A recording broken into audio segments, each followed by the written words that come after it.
This is the Detroit Sports Podcast Network. Today's episode of the Motor City Sports Rant is brought to you by Score, a new mobile app coming soon. Score is an interactive game that lets users win deals at bars and restaurants based on what's going on in live sporting events. Find new places to watch the game and save money on your bill at the same time by taking advantage of Score's unique interactive specials that give you an additional stake in the action. A Score special can be anything a location wants it to be, from 10% off an item if a team scores a touchdown to a free round of drinks if the quarterback throws for 400 yards. Any stat can be turned into a game. Pick the deals you want to win, watch the games you want to watch, and score deals in real time. The app will update when your teams or players record a relevant stat. When the conditions of your deals are met, coupons are sent to your device to show to your server or bartender. It's that easy. Score is coming to the App Store and Google Play very soon. For more information, check them out on the web at score-app.io and follow them on Twitter and Instagram at ScoreDeals. Score. Watch games. Score deals. Detroit is the greatest! Straight up light you on fire for a Coney dog right now.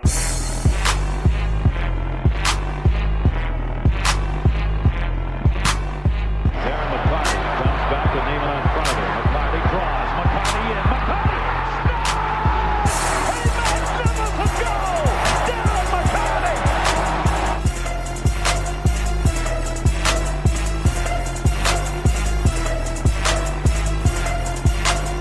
Stafford takes, throws, end zone, Calvin, touchdown, Detroit Lions!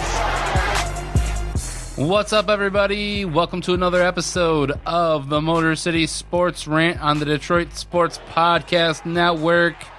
It's the last episode of 2017 for us.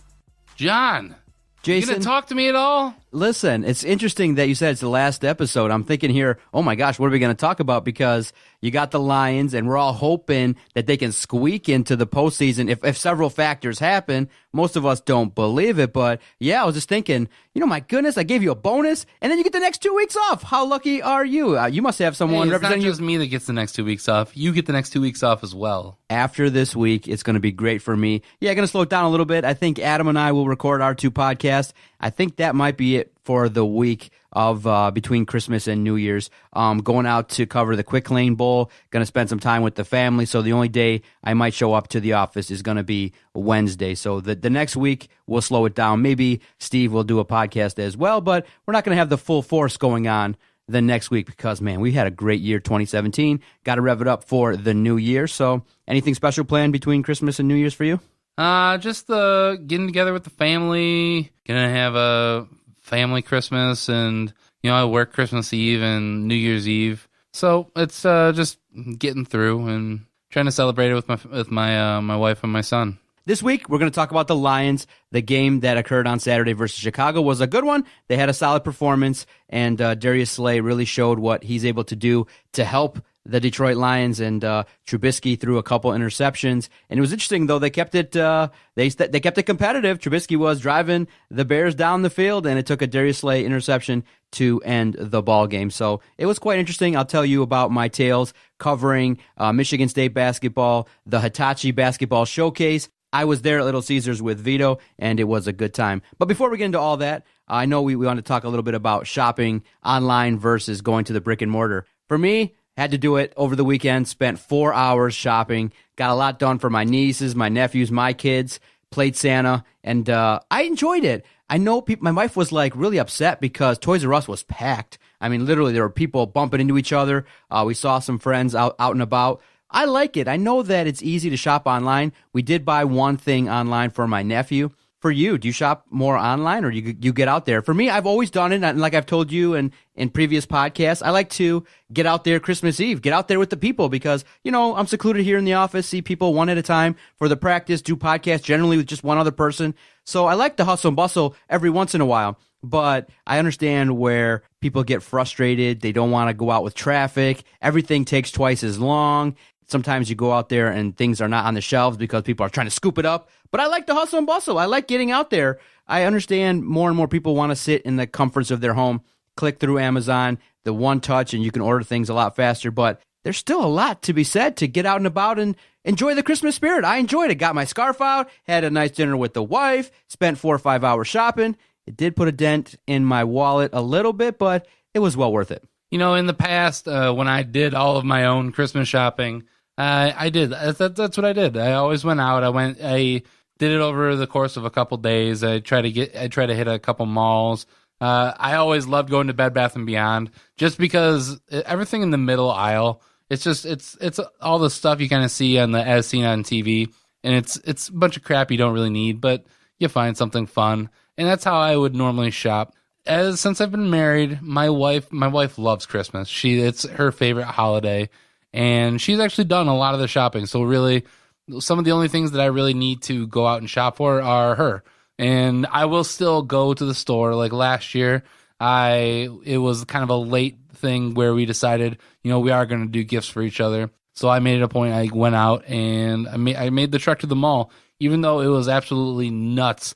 I got there, got her gift, and if we're able to do that, that's probably what I'm going to end up doing sometime this week. Hopefully not into the weekend, but I'll probably be one of those guys who's out there on Christmas Eve looking to get that last minute gift. Do you feel like this year you got things that your wife are going to like? Anything in particular that you want to get, or anything like extraordinary that would shock you if you got it this year? At this point, at our ages, I feel there's really nothing that we need as a gift, or everything that we would want as like a gift is just gigantic. Like you'd want a vacation, or you'd want like a night down at the casino, and it's unrealistic to really expect to get that. And then if you are going to do that, you're just going to get that for yourself. So I try to keep that in mind, that when we want something, we're adults. We can go out and we can get it. We don't have to wait just for the one day in a year to give people a gift. So I mean, for me, Christmas is really about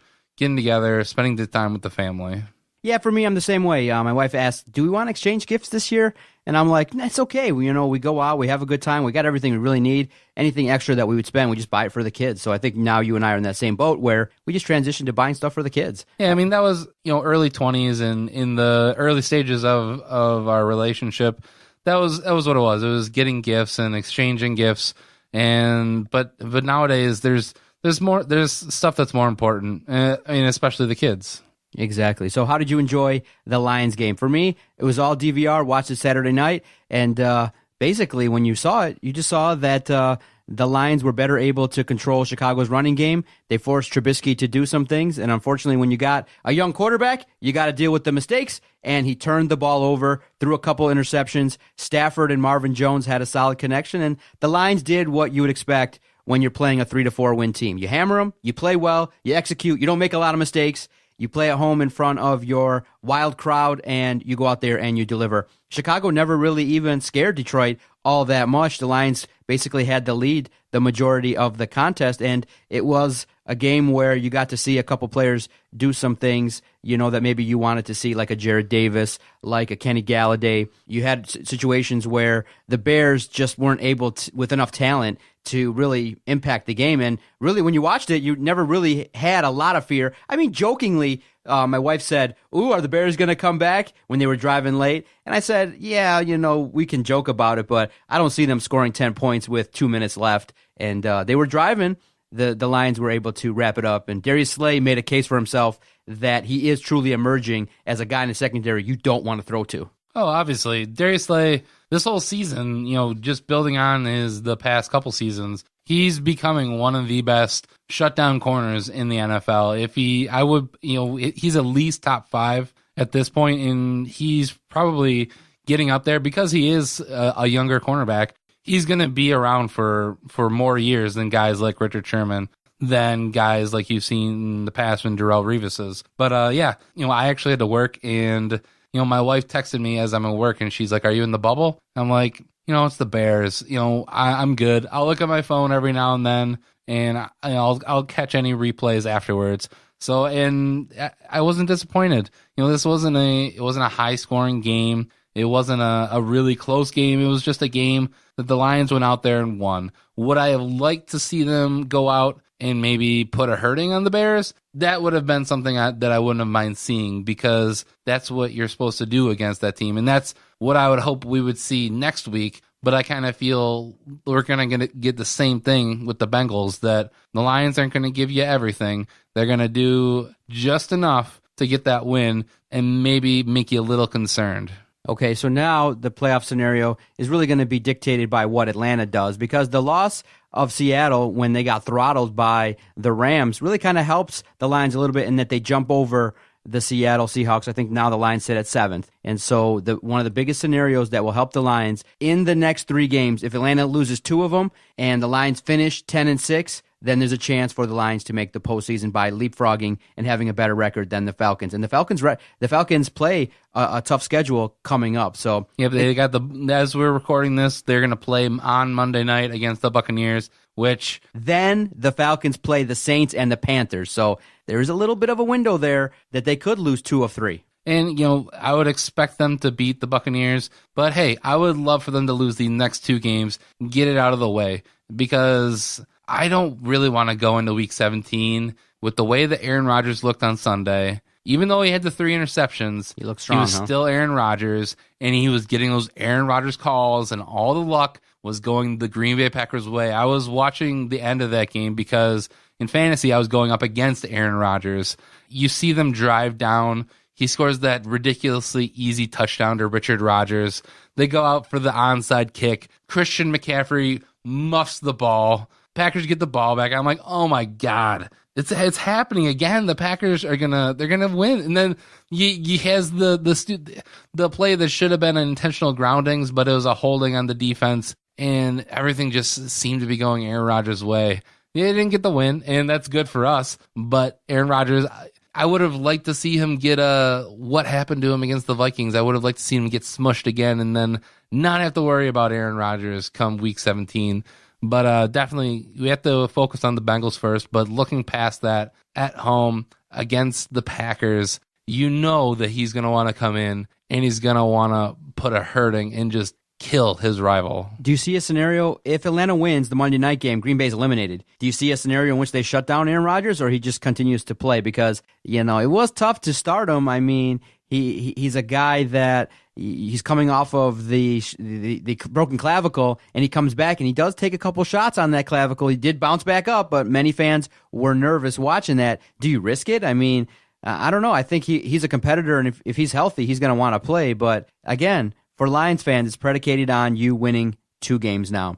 Cincinnati, I don't know if the news is true because Marvin Lewis has refuted it, but when you find out that he doesn't have a contract for next year, it kind of leads you to believe that whether he's going to resign or be forced out, maybe Coach Lewis doesn't want it to be known that, he's basically being forced out, but he doesn't have a contract. He's a lame duck. So the guy's been there, I think 16 years, the longest tenured Bengals coach, and I think he's been on the hot seat for the past decade. No playoff wins. Every single time, he's always on the hot seat. It's Marvin Lewis is going to lose his job, and he's still coaching. Exactly, and there's no scenario in which... So he's probably going to get fired, and the Lions are going to bring him in, right? But isn't that Lions' luck in that you play a Cincinnati team that isn't playing that well, but it's a home game, and they're going to want to play well for Coach Lewis, and you got Mixon maybe coming back from concussion. A.J. Green might get off the schneid, and anytime you play Cincinnati, you have to be wary of that offense, but I do see the Lions playing really well. It's going to be a close game, probably. Teams are destroying the Bengals right now, and I think I said it's like they've been outscored 80-14 in the last 9 quarters of play,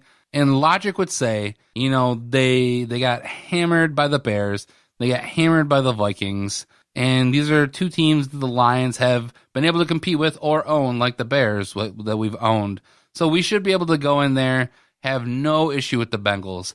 And this is the type of game that makes me sick at night, because I wonder, are the Lions going to play down to their competition? Because they're known to do that. They don't do good against good teams. But if this is an old Lions team, they could struggle here. And they have players, like you said, Joe Mixon, A.J. Green. Those are talented players. And Andy Dalton, even though he's looked awful in this entire season, really, he has flashes of brilliance. Exactly. So most people are, as Lions fans, concerned regarding the Green Bay game, but I would be concerned going on the road. Cincinnati could be a weather factor. You got to look at it and you say, okay, it could be a really tight game, and Cincinnati has playmakers. Is the Marvin Lewis factor the small edge that gives Cincinnati the opportunity to play really, really well versus the Lions.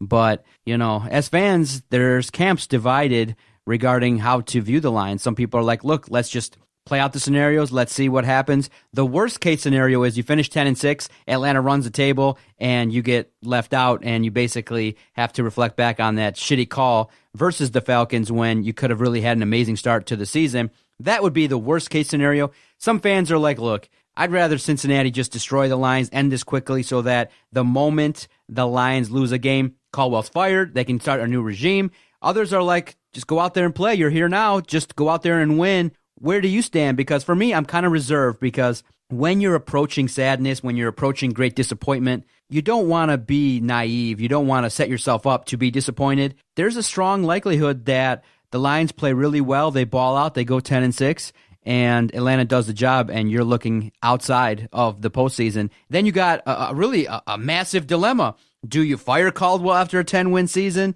Do you bring him back? Where a lot of fans are going to be like, seriously, this is a guy that's made severe mistakes, and you're going to give him another opportunity. You're going to have Matthew Stafford for a decade with no playoff wins. So I'm conflicted. I'm torn because on one side, if you just kind of want to avoid disappointment, you kind of hope that Cincinnati does the job and just ends it so we don't have to worry about Green Bay. But on the other end, winning 10 games would be nice. That's what I thought they would win. But to not get to the postseason would be massively disappointing, and it would be so typical. It would be so Lions to go 10-6 and not make the postseason after getting screwed by a call. I just don't think you can. How are you looking at it? What are you? I'll how are you stand by it. conceptualizing this? And I talked about it a few weeks ago that at this point it would be better if the Lions just lost. But now that they've taken care of some business, it's hard to just say go out there and lose. You can't forcibly lose. I think the way that you approach this game is that you absolutely want them to win. You root for your team. That's what you do. We're fans, and know in the back of your mind that if they do lose, then it's okay. It's okay if they lose, but you root for them to win because you want them to, even if they get to 10-6, and miss the playoffs. Yeah! Root on, Jason. If they get to 10-6, they miss the playoffs. Caldwell comes back. Oh, I mean, it's not the best scenario. It's a tougher schedule. You play a second-place schedule, and you might have a scenario in which you really got to emphasize the offensive line. You got to get an impactful running back. You got to clear up the holes on the defense. And then it comes on that falls on to Bob Quinn. I think this team can succeed despite what Jim Caldwell can do. They've shown us this time and time again. All last year when they had all those 8 comeback wins, I think some of that you can attribute to Caldwell, but I think a lot of that you attribute to this team. And so it really falls on Bob Quinn in the offseason. If we go 10-6, we miss the playoffs, and we have another year of Jim Caldwell, then it's on to Bob Quinn that he has to then really start. He can't miss this next draft. His first draft, he had a lot of hits, and he's essentially had no big hits in this 2017 draft. So it falls on to 2018, and it's really going to be the year that something's going to happen regardless, because if we're not going to succeed against a tougher schedule, then Caldwell will more than likely be gone. If he does, then it shows that, we actually do have the start of something here in Detroit. Okay, you see, I'm a little bit more reserved. You're ready to root on, and you're more pragmatic. You're reserved when you want to be reserved. You're the flip flopper here, John. I'm not flip flopping. I am obviously similar to most fans in that I see them playing really well against Cincinnati, and then all the marbles against Green Bay New Year's Eve, and that's when Green Bay will ruin our season. You only take your side when you know that you're going to be 100% right. I think that's what I'm scared of, is that obviously, I'm telling you, I'm scared that I don't want to be disappointed. I obviously think this Lions team is... If you don't want to be disappointed, be a Patriots fan.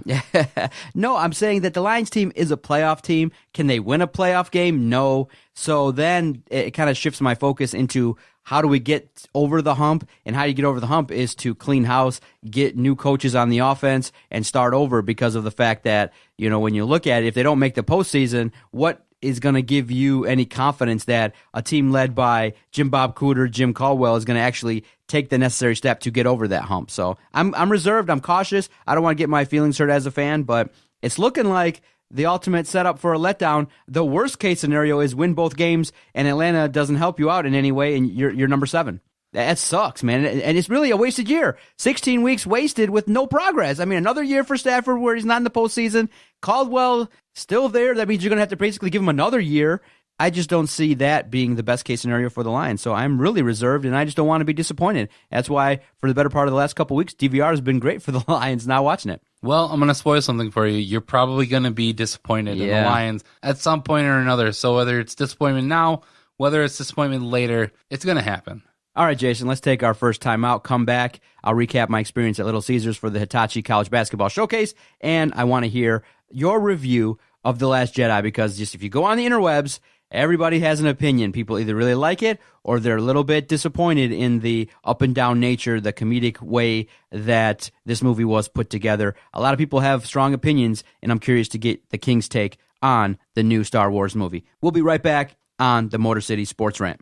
Jason, I want to tell you about our host site, Podomatic.com. When Adam and I first started this project, we were looking for a great place to host all of our recorded audio. And at this point in time, I think we've recorded 700 to 800 weekly podcasts, and we've only used one host site. Why do we use Podomatic? Super easy to use. I mean, you and I are going to banter. We're going to talk about movies, sports, and then when we're done, quick upload to Podomatic, and we generate a great link so that all of our supporters across the country and even overseas can listen to our podcast. We would not have been able to grow our fan base over the better part of the last 4 years without a great host site. So if you're looking to start a brand new project in 2018, you want to start a brand new podcast, we recommend one host site and one host site alone, Podomatic.com. Yeah. Busting, never lush grin, disgusting, asshole, freckled cheeks and a butt chin. Calling out party animals, get on the floor when I pop up on some whack-a-mole shit. In search of a chick who's stacked and so thick and implants. Motor City Sports Rant, Detroit Sports Podcast Network. What's this, Jason? This is Remind Me off of Eminem's new album, Revival. I checked out, I listened to about the first half of the album. I went out and got dinners on like a Friday night, and it's not bad. It's I've said over the past couple albums that he's had is he sounded so angry in all of his songs, and it's this one he kind of gets back to, he still is very serious. He goes he has a lot of stuff about Trump, but I just think he does a very good job on this album. Had a great opportunity on Saturday to go watch 2 college basketball games, Little Caesars Arena. First time Vito was at Little Caesars Arena, and we got a chance to cover Michigan basketball. They destroyed Detroit Mercy in a game that really didn't, but basically it was like a game that failed to take off. Then the main event happened. Michigan State took on Oakland. It got chippy in the second half. Oakland battled. They clawed. Michigan State made a couple easy mistakes, which gave Oakland some momentum. They were raining threes. In the second half, Michigan State kind of got a little bit irritated with some fouls by Oakland, and it got chippy. Oakland had the lead, but then, Michigan State had too much. So to see Miles Bridges in person and to see how fun it is to cover college basketball with a media credential, I mean, we got a chance to go courtside. I got a chance to be seated a little bit right behind Tom Izzo. Got a chance to be part of the press conferences, kind of seeing all the media there. And it was really interesting to see Tom Izzo. He really just say, look, we played a decent game, but we're nowhere near where I want this basketball club to be. And we got big expectations. And with a club that's expected to win the national title, he's really nitpicking and trying to get the best out of his team. And they made some mistakes. But when you look at Miles Bridges, Ward up front, those dudes are massive NBA bodies, and they got shooters. Cassius Winston has basically taken this team on his back. They got multiple guys that can make shots, and to see it up close and personal was outstanding. We're so lucky to have the opportunity to go down to Little Caesars. Great media room. Everything that you would want is there in terms of technology. Great seating. It was fun. There were a couple little things in that some people they didn't have a seating chart for where we were, so we took like an extra 5-10 minutes to kind of find where we were seated. But other than that, everything was flawless. They let us in. They didn't. They had a credential for us. They had us with an assigned seat. The press conferences rolled smoothly, and Greg Campy gave a presser for the ages, just talking about his passion, trying to overcome the hump of beating Michigan State. It's super hard. He's lost to him 16 times in a row, and basically he was pleading, just saying, look, I know that a win versus Michigan State would have put us on the map. It would have let people talk about us, and we would have beat the number 2 team in the country. He basically tried to really uplift the Oakland program and saying, look, we've done a lot of things. I know we haven't made the tournament a whole heck of a lot, but we have a story here, and I just don't want to be in the background anymore. I want to defeat Michigan State so that people will gravitate towards the Oakland program. And so the passion came through, and he was just so unhappy because they were right there 6 minutes away if they just had 1 or 2 more bodies. And that's the disappointing part about that game, Oakland, Michigan State. And covering Oakland, the first game was the only game that they had healthy bodies all the way through. They got a couple guys in boots. Kendrick Nunn is playing on a really painful ankle, but he still dropped over 30 points and looked like an amazing NBA prospect. But if they just had the full team in place, with their star freshmen, Oakland I'm talking about, if they just had the complete team, it might have been a different outcome. But to see Michigan State, a team that I support, and to see Tom Izzo right there, like as close to me as you are right now, right across from a table, to sit there through the press conference, it was basically a culmination of the work I was doing to be able to go out there and cover Michigan State and to be part of really a great showcase. I wish they would do it every year, but Greg Kampe revealed that there's a little bit of a tiff between Michigan and Oakland, so you're not going to be seeing Michigan-Oakland anytime soon. Yeah, I mean, you got to admire what Kampe's done there at Oakland and it's a pretty small school. I mean, it's Oakland University. It's nothing to snub your nose at, but it's a small school. And to what he's done, he's brought in some good players over the past couple of years. This isn't the year to go out and make your statement win against Michigan State, because this is the year that Michigan State is. It's all or nothing for us at this point. That Miles Bridges comes back. You got Jaren Jackson. You have Nick Ward. You have these host of players, and we're gonna make our run in March. Oakland isn't gonna stop us. We're not gonna stub our toe against you. Sorry, Greg Kampe. It just wasn't gonna happen this year. Our team was too complete, and if we stick to our game plan, it's going to be hard for any team to really stop the Spartans. Yeah, it's amazing to see what Tom Izzo can do with this team. I mean, they're gritty. They can shoot the three. Great rebounding. Great defense. They can shoot the three with quite a bit of efficiency. Cassius Winston is leading that offense. They can play fast break. They can play any style you want. So it was just a little bit disappointing on the Michigan side, though, that the fans didn't show up to make it a really complete atmosphere. The place did not get rocking until the second game, and that game was much better. I mean, Detroit Mercy didn't bring it. They don't really got a fan base right now. It's disappointing. The news broke a little bit with Bakari and his struggles with his players and things like that, so he didn't want to address it in the presser.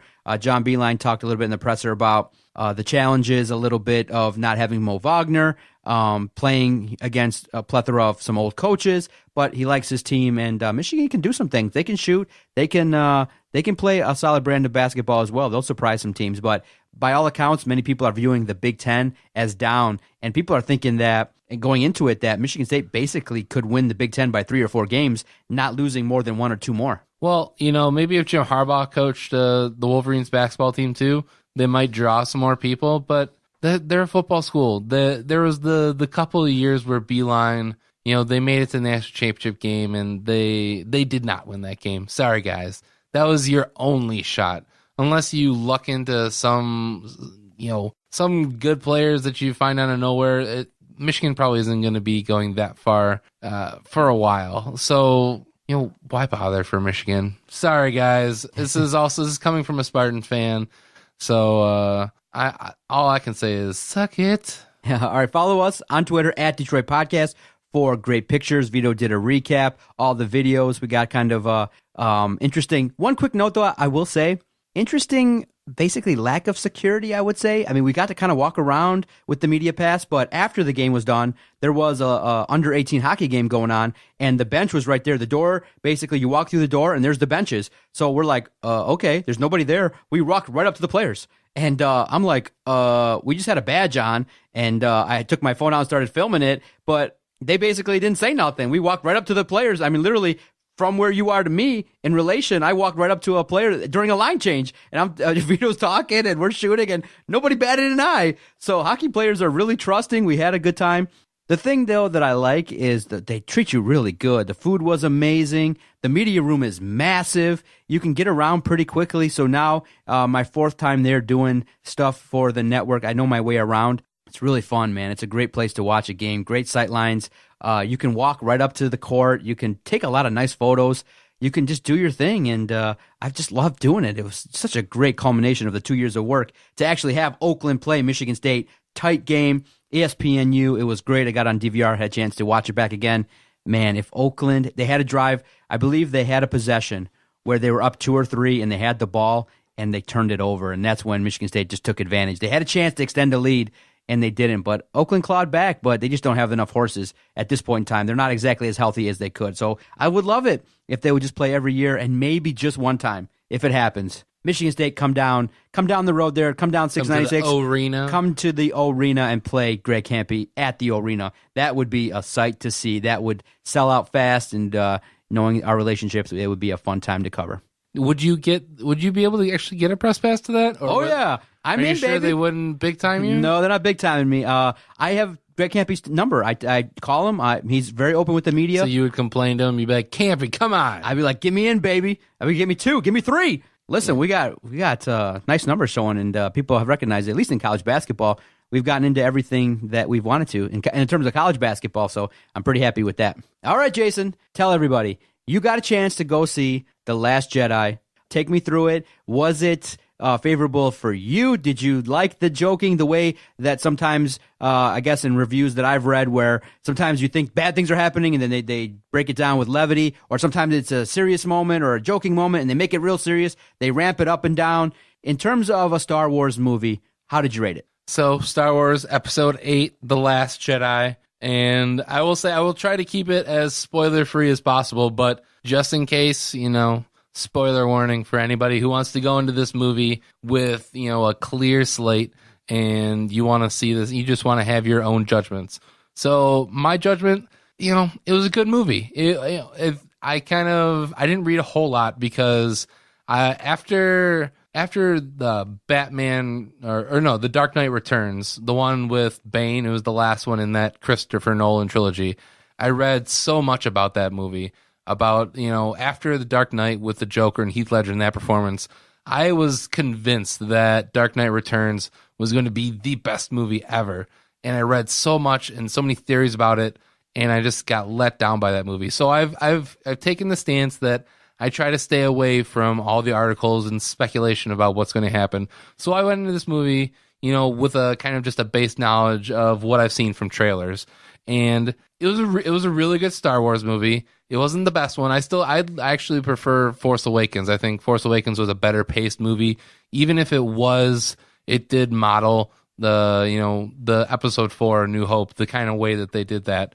What I would say the biggest issues that I had with it were some of the pacing that at times the movie felt like it dragged, which, you're going into a Star Wars movie. That's not what you're really expecting. You kind of want the story to move along, and it doesn't have to be action scenes all the time, but you want what's happening to really have a direct what's going to happen going forward. It moves the plot forward, and it just felt like there were some times where it slowed down and it got bogged down. How long was running time? It was pretty long. It was 2:37, 2 hours 37 minutes. So it is a longer Star Wars movie, which I knew that going in, and I wasn't upset about that. I was towards the end. I'm like, where are they going to end this? I was wondering, where are they going to leave this off to go into Episode 9? What I will say though is that it probably had one of the coolest fight scenes in any Star Wars movie. When you think of epic fight scenes in Star Wars, you think of, the first, A New Hope. You think of the Darth Vader versus Obi-Wan. You think of any of the Darth Vader versus Luke Skywalker in Episode 5 or 6. You think of the huge battles that they had in the prequel trilogies, which they were cool, but they were a little, CGI-y. In this one, it had probably the most. It was cool. It was really cool. So it didn't drag to you. It's just some of the stuff You know, it didn't drag all the way through, but some parts could have maybe been edited better and shortened a and little bit.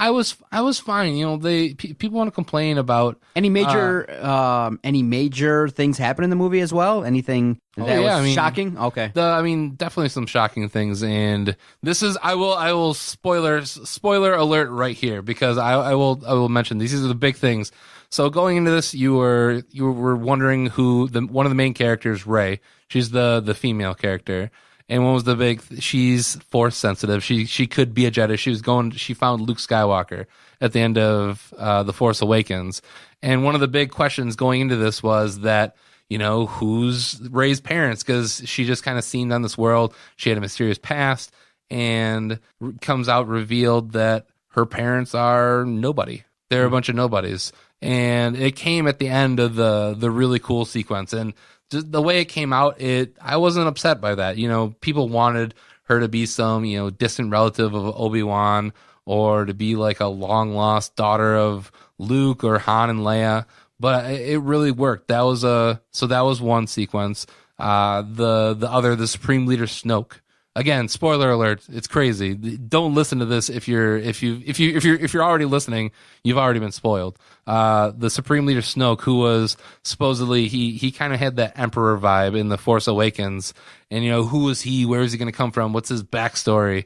And he goes out like a bitch. You know, he seemed like he was powerful, but one of the other main characters, Kylo Ren, who is Han and Leia's son, just effing cuts him in half. Okay, so where would you slot this 8th movie in terms of obviously people like the first one, second one ranks good. The middle 3 kind of are really debated in terms of how they've been received, but in terms of the last 2, people have been excited to go see them. Obviously they're making more, right? They're making more, so how would you rank this one? I think if you go just of the standard, the episodes, and I'm not going to count Rogue One in here. Yeah. I'd probably go 4.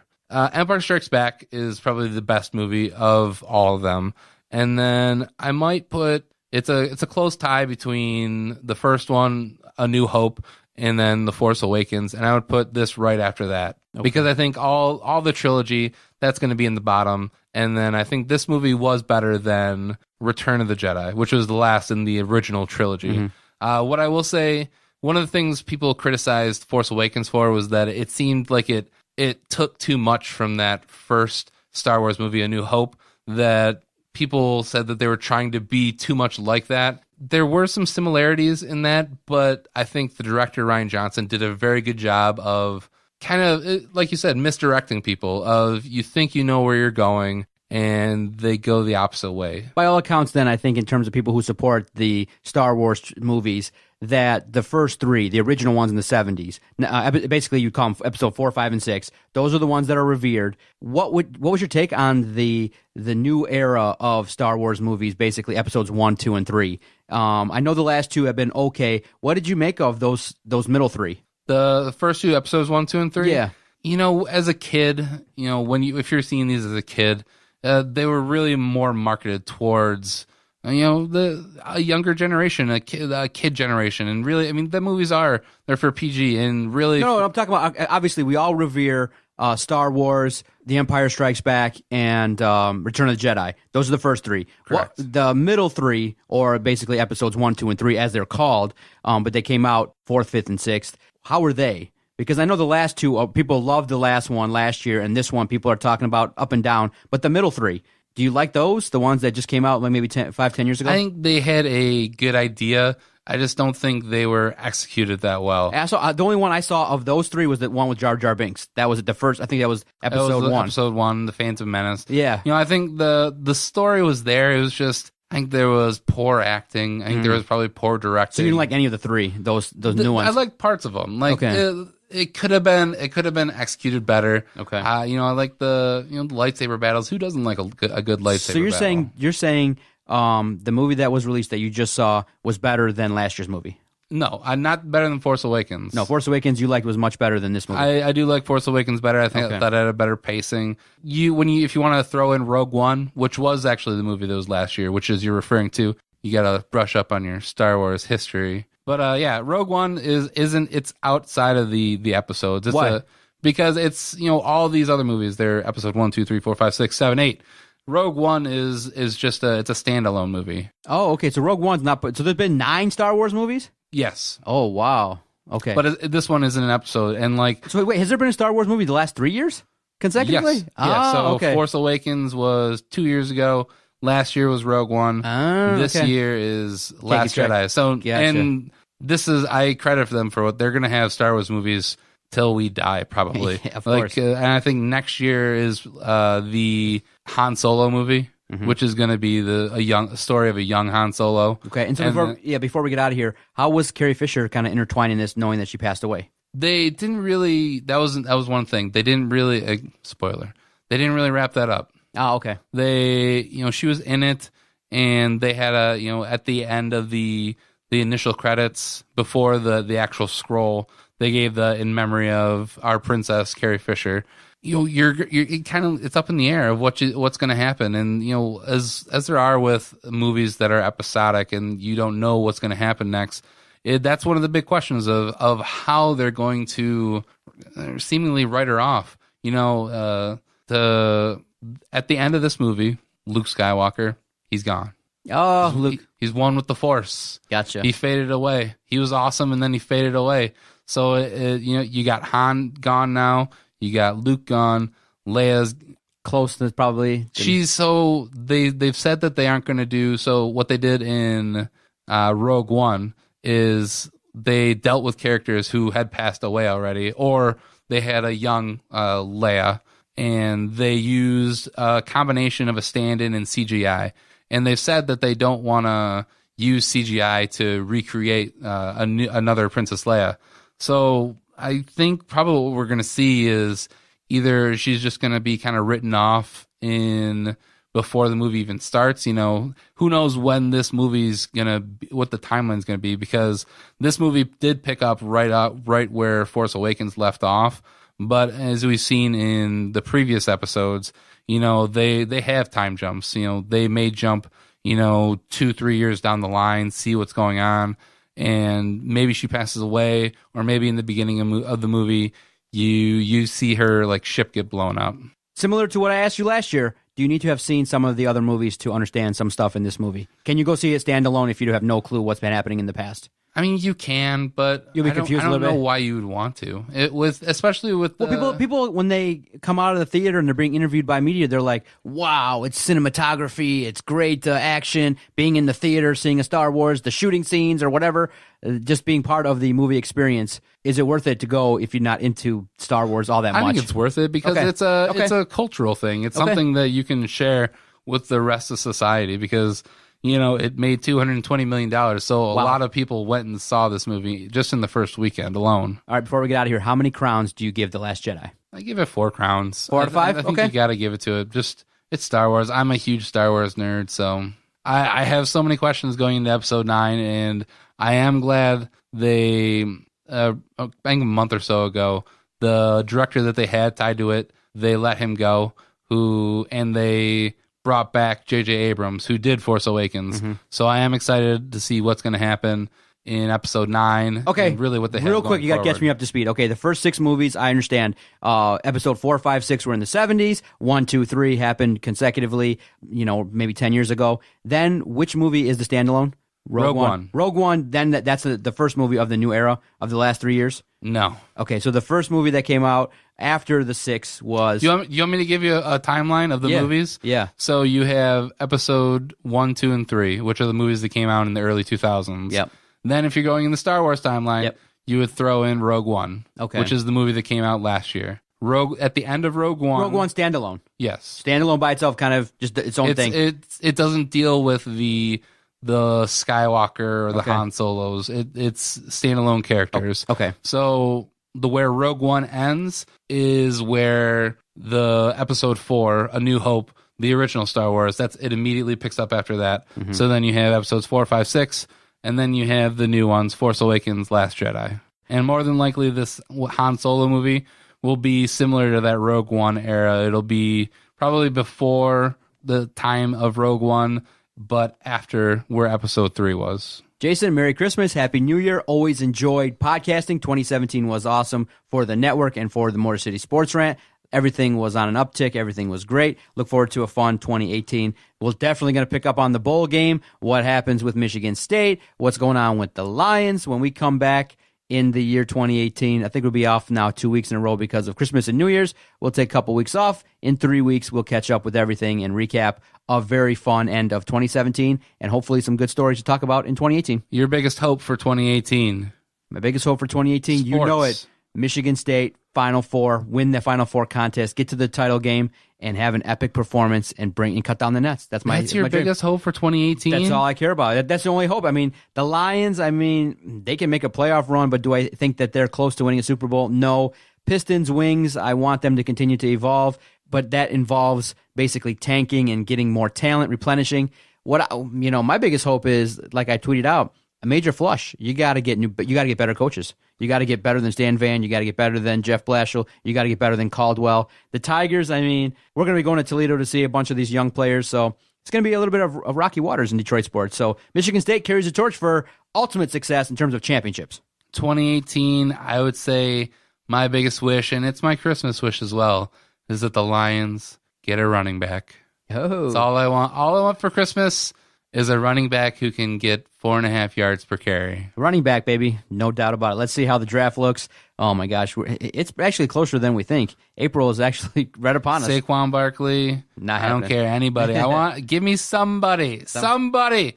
Well, until next episode, and which happens to be next year, he's John. I'm Jason. It's Motor City Sports Rant.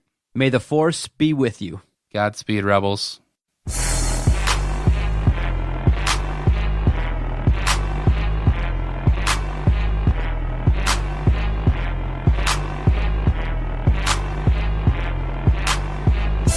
Okay, nice, idiot. You. Bye-bye.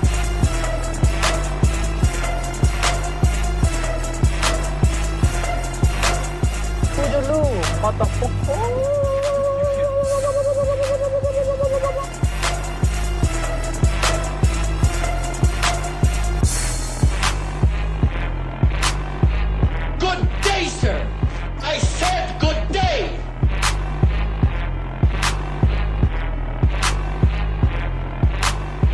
All right. Take care now. Bye-bye then. Loser.